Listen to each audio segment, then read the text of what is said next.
Yo, what's up, guys? I was going to do a little video while I'm driving to work. I was going to talk to you about my pro wrestling stories. Now, this is the questions I mostly get when I tell people that I used to be a professional wrestler. They always want to know how I got started in it, and it's not like a real crazy story of how I got started in wrestling. It's really just I always loved wrestling since I was a kid, and I've always loved wrestling when I was a kid growing up, watching wrestling, play wrestling with my friends and stuff like that. But it was really just like a good timing thing, I guess, in a way. There was a guy by the name of Rick Laribas, who is from my hometown of Lake Jackson, and he had recently moved back to Lake Jackson from wherever he was at. And he was a former professional wrestler. He wrestled for Global Wrestling in Dallas, the Sportatorium. You can still find some of that stuff on the WWE Network, actually. I don't know if you can find him on the WWE Network, but he was there for a long time. I think that's probably where he was the most famous. Anyways, so Rick Laribas, he had come back to Lake Jackson and that area, and he set up his wrestling ring, because he had at least 2 wrestling rings. We'll get to that later.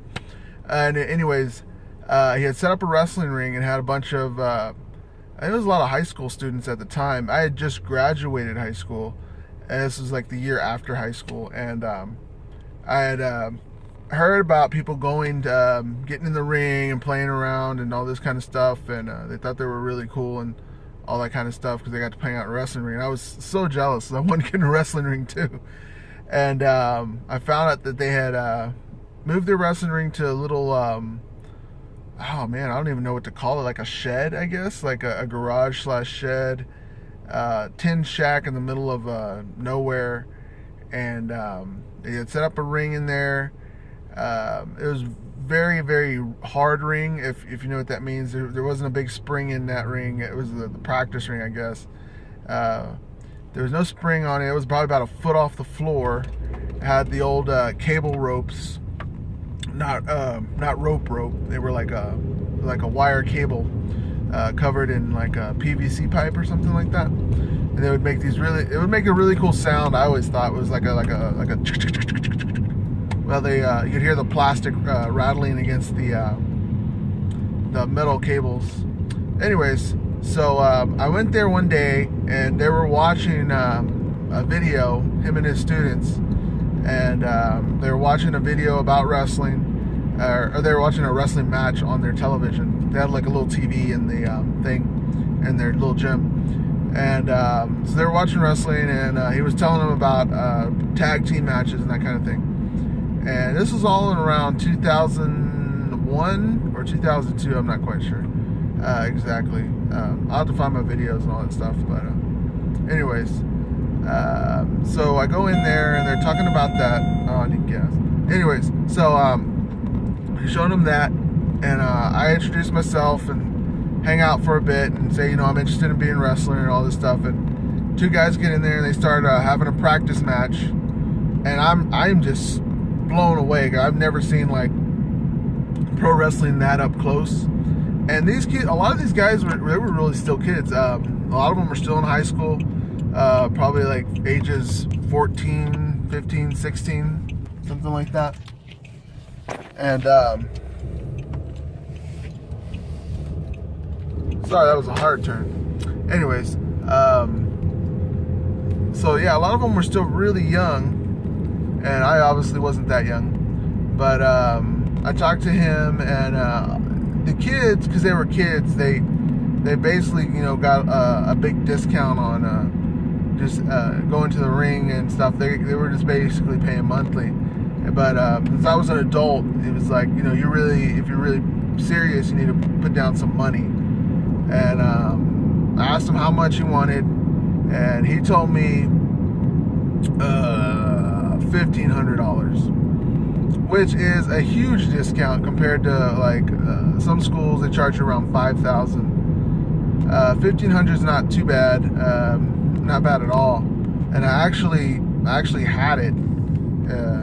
I actually had $1,500 saved up, and around about that much. So I just went to the bank and I pulled it out in all hundreds and I handed it to him. Pretty much the next week or maybe a week or two later, I'd come and I actually think I maybe watched maybe about a month of practices before I put my money down to train with him. And as soon as I put my money down, I mean, I was made. I was the king of being over there and stuff. And I would go to practice early, and he would one-on-one train me on how to lock up, how to do all the kind of things you do in wrestling. And anything I wanted to know, I would just ask, and he would tell me, or educate me, I guess, teach me stuff I wanted to learn.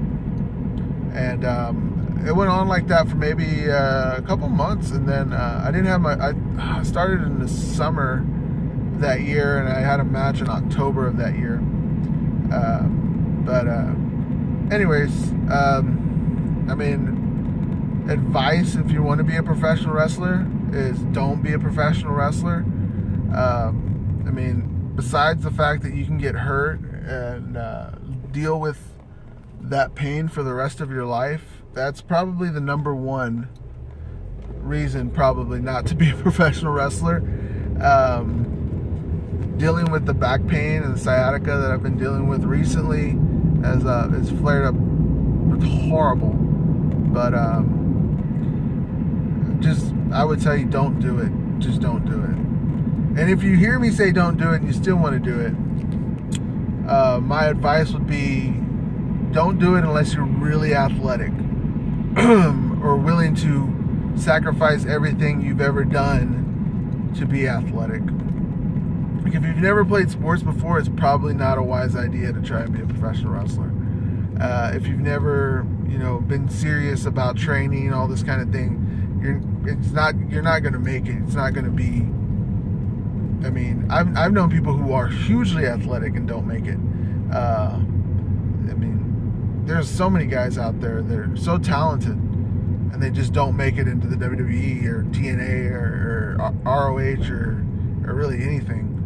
But I mean, if you want to do it, I mean, realize that it's a hobby. You know what I mean? And unless you get to that point where once you've done it for a while and it's just your hobby, but if you really want to make it in professional wrestling, you really have to abandon everything else and just do professional wrestling. And I know that's kind of like hypocritical or a two-sided kind of thing, but if you really want to make it, you really have to make wrestling number one. You can't have a job. You can't have other means of working, because you're going to miss out on wrestling opportunities for work. You're going to miss out on wrestling opportunities if you have a girlfriend, a serious girlfriend, and all this other kind of stuff too. So my advice would be, don't do it unless that's the only thing you want to do, and it has to be the only thing you want to do. No part-timers in real wrestling, which is what I did. I was just a part-timer, and I took myself way too seriously.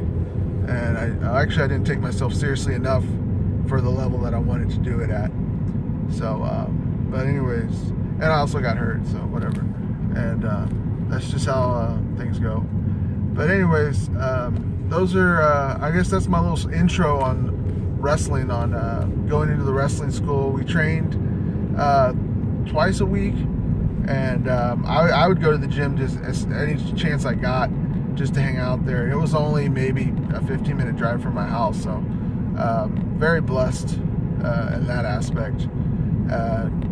If you want to know what people do training wise, I guess just comment on that, and I'll do another video. But anyways, that's it for this video. Like it, leave a comment down below, and we'll get something else going on. Anything you want to know about professional wrestling, I'm here to talk about it. If you want to know secrets, I think they're all exposed by now, but whatever. Anyways, guys, bye.